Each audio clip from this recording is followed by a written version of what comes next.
Auzubillahi Bismillahirrahmanirrahim. We are continuing with our understanding of Khidr al-Islam and the controversy surrounding his tradition and his story. I would like to start with the stories and the references to Khidr al-Islam in the Jewish religion. Now, the Jewish religion that we see today is very different from the Jewish religion which was found at the time of the Prophet Musa al-Islam. And many of the things in history, they have been lost in transmission, and many of the information is not present there. And we know from the Dead Sea Scrolls, when they found those scrolls in the near Dead Sea, there were many things written in the 1st century AD which are not part of the mainstream Judaism now. Now, the most important change which happened in Judaism is that in the 6th century, something known as the Rabbinic Judaism or Yahudat Rabbaniyat or Rabbanit is started.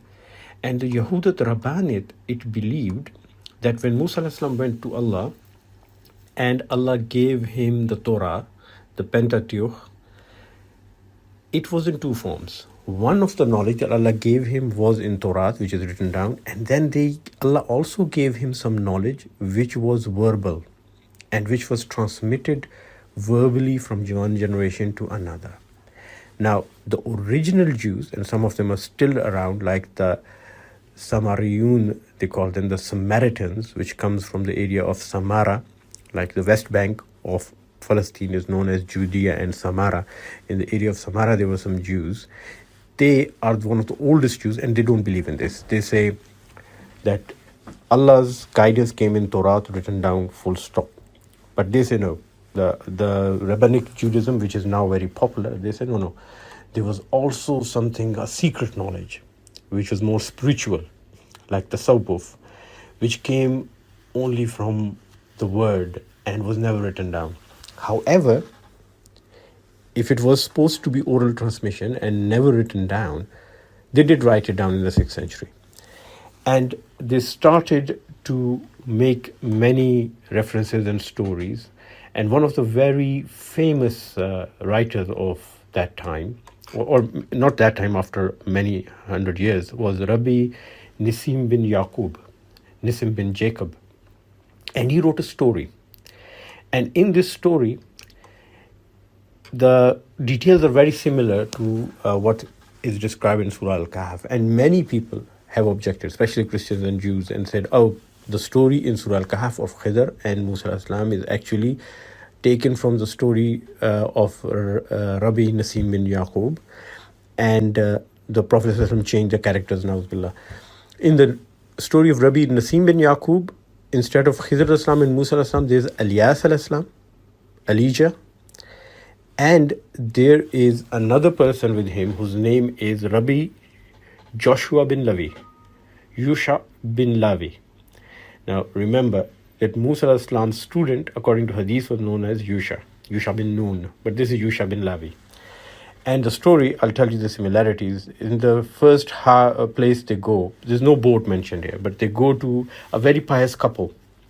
And they're very nice to them, old couple, and they give them food and they give them beds and everything.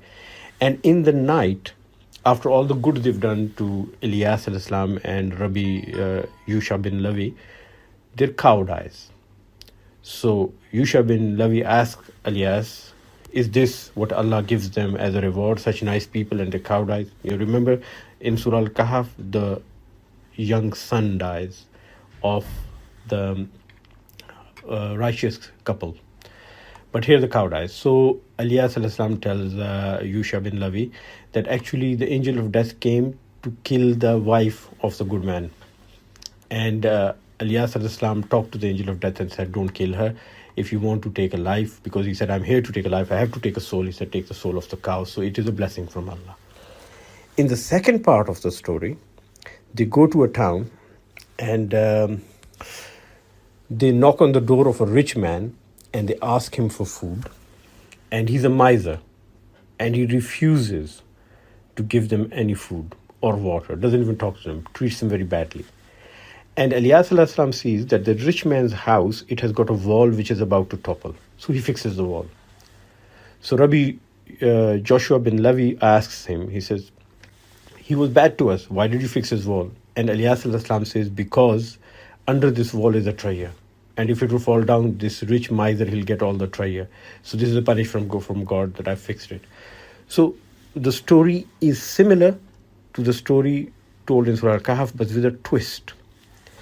Interestingly, Nasim bin Yaqub was born in 990 AD and died in 1062 AD. So he has come like 300 to 400 years after the Prophet ﷺ. So all the objections go out of the window, chucked out of the door. How can the Prophet ﷺ, na'uzubillah, copy the story from the rabbinic Judaism when it was first written 300 to 400 years later? There's absolutely no record of this story being present before. So that has gone out of the window.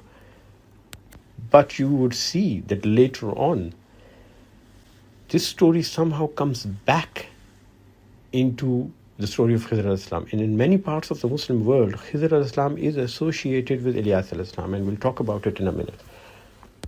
Now, here we have to understand one thing, that most of the people who became Muslim were either Christian or Jews before. And there's a very strong influence of Judaism and Christianity into Islam, because these people, when they accepted Islam, they brought Torah and Zabur and the teachings of Torah and Zabur with them, and the Injil. And Muslims have always been very open to the Ahl Kitab. So many of these things got mixed. Even today, if you read a book called Qasasul Anbiya, it has stories which are 90% from Torah and Zabur and Injil, and only 10% from Quran. In comparison to another book known as Qasasul Quran, which has stories purely from the Quran. Now, I'll give you a few examples of how the Jewish rabbinic tradition, the rabbinic Jewish, the mystical, spiritual Judaism affected Islam. You might have heard of a very popular saint known as Sarmad Kashani, who was born in 1590 and died in 1661. He was the spiritual leader of Dara Shikoh, the crown prince of the Mughal Empire. And Sarmad Kashani was actually an Armenian Jew who converted to Islam. But even after converting to Islam, the first thing he did was he translated the Torah into Persian with the help of his student, who was a Hindu converted to Islam, known as Abhay Chand. And for the first time, during the time of Dara Shikoh and King Shah Jahan, the information from Torah, Zabur, and even Injil was translated into Persian and available to the people. Even in modern Islam, we have a figure known as Muhammad Asad, and he's a great scholar of Islam. May Allah bless his soul. His original name was Leopold Weiss, and he has done the best translation of Quran into English I've ever known. So there are contributions from the Jews throughout the centuries who accepted Islam and became important scholars and important leaders, and even spiritual leaders and Quranic scholars over the centuries. Now, with this tradition of Judaism and Christians mixing with Islam when people become Muslim, the concept developed of Khidr al-Islam as being immortal. Because you remember, just now we talked about that in the Old Bible and the Christian Bible, Torah, Zabur, it is mentioned that there is a holy figure who's known as Melchizedek or Melchizedek, as they say in English. And he is a priest of a place called Salem. And he was even supposed to be alive at the time of Nuh al-Islam. In fact, born at the time of Nuh al-Islam. And the Jewish tradition says that he was born of a virgin, just like Isa al-Islam was born of Bibi Maryam. And during the flood of Nuh al-Islam, he was taken to heaven by Jibreel al-Islam and kept there for 40 days and then brought back. And as soon as he was born, he sat up on the bed and he started talking. And he was clothed and he was blessing the Lord. So this was a very strong figure. And even old scripts, if you see, like the Dead Sea Scrolls, they describe it as being a divine being, a human being who's never died.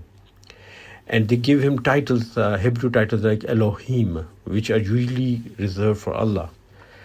And in the Rabbinic Judaism, he's a very important figure. So when Rabbinic Judaism traditions came to Islam and people accepted Islam from Judaism, they wanted the same kind of figure in Islam, and they found Khidr al-Islam. And it was very convenient to label him as an immortal being. The second thing which happened in areas of Turkey and some areas of Central Asia is that you remember that Rabbi Nasim bin Yaqub was talking about Khidr al-Islam-like character known as Yusha and Ilyas al-Islam. So here in the 13th century, a sect developed among the Muslims known as the Alawi Shias. Now, Alawi Shias are also known as Shia Imami Tasawwufi and Shia Batini, and they actually take origin from a 13th century Alawi saint known as Haji Bekhtash Wali. They have a very famous festival which is known as Khidr, and the Khidr festival is either celebrated on the May 5th and May 6th according to the Gregorian calendar, or April 23rd according to the Julian calendar. And I think April 23rd is very important with them, and often this is the day they celebrate it. So what is Khidr? It is a very important day of celebration among the Alawi Shia. And Khidr is actually a combination of two words. It's a combination of Al-Khidr and Ilyas. Originally it was called Roze Khidr, and now Khidr. So Khidr, Ilyas combined. And this is the day they say that both Khidr al-Islam and Ilyas al-Islam, they come together, they meet each other. Every year they meet each other and they compare notes about what they've been doing throughout the year, because both are considered to be immortal. So this is another tradition which is not found among most of our countries, but is a very strong tradition in the Turkish area. If you move on towards Europe, the Balkans, there's another role of Khidr al-Islam. Among the Balkan Muslims, the European Muslims, proper European Muslims, Khidr al-Islam is a dragon slayer. He has slayed dragons. And sometimes he slays dragons by himself, and sometimes he is slaying dragons or helping people slay dragons. Especially there is a saint which is known as Sari Saltik. And this again is Alawi Turkish Darwish, and he's very popular in the Crimea region among the Tatars, and he might have been originally a Tatar saint, and he's very popular among the Balkans. And Khidr al-Islam helps him slay the dragon, but many a times he's slaying it himself. Now, where did this come from? In this region, the patron saint was Saint George. Now, Saint George, according to Christianity, was a soldier from the region of Cappadocia, which was Greek at that time and now is in Turkey. And he was a member of the Praetorian Guard of the Roman Emperor. And he became Christian, and he refused to give up his religion, and he was martyred. And St. George is very, very popular. So popular, he is the patron saint of England, of Ethiopia, Georgia, Catalonia, Aragon in Spain. Even universities, cities all over the world, they have him as a patron saint. So he's a protector saint of many of these areas. And St. George's Day is traditionally celebrated on 23rd of April, which you would remember is now when the Alawi Muslims celebrate Khidr and Ilyas coming together. So obviously, when the Christians of these regions became Muslim, they venerated St. George before accepting Islam. They did not want to leave that character, so they incorporated Khidr into the role. And St. George, which in Christian mythology is a dragon slayer. If you see British monarch coins, on the reverse is St. George on a horse slaying a dragon. He became Khidr al-Islam, the dragon slayer. Interestingly, when the Crusades happened and the Christians came back to these areas and occupied these areas, they saw this character of Khidr al-Islam slaying dragons, and they said, well, this is much better than St. George, but we can't replace St. George.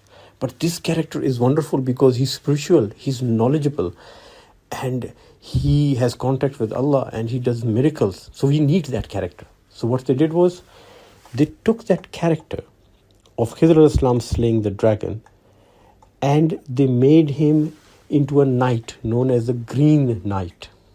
And they put him into the stories of King Arthur. So the Arthurian tale, if you read them, there are stories about Sir Gawain and the Green Knight. And that Green Knight character is completely Khidr al-Islam. He is very wise, he's very knowledgeable, and he is the only man to have drunk the water of life, which makes him immortal and also makes him green. And he seems to be doing evil acts which are actually noble deeds to prevent greater evils or reveal greater goods. So exactly the character of Khidr al-Islam, and it went back to Europe and became the Green Knight. So first it was borrowed from Europe and made a dragon slayer, and then went back to Europe and became the Green Knight. And there's a book by Alice Lasseter, Spain to England, a comparative study of Arabic, European and English literature of the Middle Ages, if you want any reference to it. And it's very interesting to see how the Islamic and Arabic tradition has brought back into Christianity and mixed up with the Christian tradition, just like our tradition got mixed with Christian and Judaic tradition. Next comes the immortality of Khidr al-Islam. How did Khidr al-Islam become immortal? And in every legend, in every region of the world, there were some immortal deities, immortal characters, supernatural characters. He got mixed with them. But then there's a story of Alexander romance about Alexander the Great seeking the fountain of immortality, Abe Hayat or Ma'al Hayat. And this story, which is known as Sikandar Nama, was written many centuries ago, and we don't know who wrote it. But this story borrowed the character of Khidr al-Islam and made him the guardian of the well of water of immortality. And as I mentioned earlier, that this confusion arises from the area of Bahrain. The island of Bahrain had a big Greek population which was settled by Alexander the Great, and the official language of the island was Greek for many time, and the people spoke Syriac and Aramaic instead of Arabic at that time. And they were very literal and educated people and good businesses, and it used to be very fertile, the island, and there were freshwater springs coming into the sea at the North Sea of Bahrain. And there was this story of immortal springs of water which are bringing life forever, and Alexander was already venerated there. And when they read the Quran and they saw this Majma al-Bahrain, they thought, yes, this is our opportunity to make Khidr our own. So in the Persian Gulf, Sikandar Nama, which is written in Persian, Khidr became a character who's at Majma al-Bahrain, and he meets Alexander because Alexander was respected in parts of the Persian Gulf. And all of the story of his immortality and the Alexander romance, they take place. So we have studied how the Christian and Judaic tradition, especially the spiritual Gnostic traditions of Christianity and Judaism, and the saints of Judaism and Christianity got mixed with Khidr al-Islam. And also we saw that the objections to Surah Al Kahf by the Christian scholars and the Jewish scholars, that the stories are borrowed from rabbinic tradition, are wrong. In fact, the Jewish rabbinic tradition copied the stories from Surah Al Kahf 300 to 400 years later and incorporated it into their stories and modified the stories a lot to their own purpose. Inshallah, in the next section, we'll talk about the final major controversies of Khidr al-Islam, which is the controversies found in Persia and the Indian subcontinent. We've covered the Europe, Turkey and Middle East so far, and now we come to Persia, Iran and the Indian subcontinent, inshallah. A special thank you for everyone who made this effort possible, especially our IT team. Last but not the least, a big thank you and special prayers for the person who started this dawah effort with me but prefers to stay anonymous at present. Please remember us all in your prayers. May Allah reward everyone who's involved in this dawah effort, especially the people who are watching it and listening to it. May Allah reward them in this life and the hereafter. Ameen summa ameen.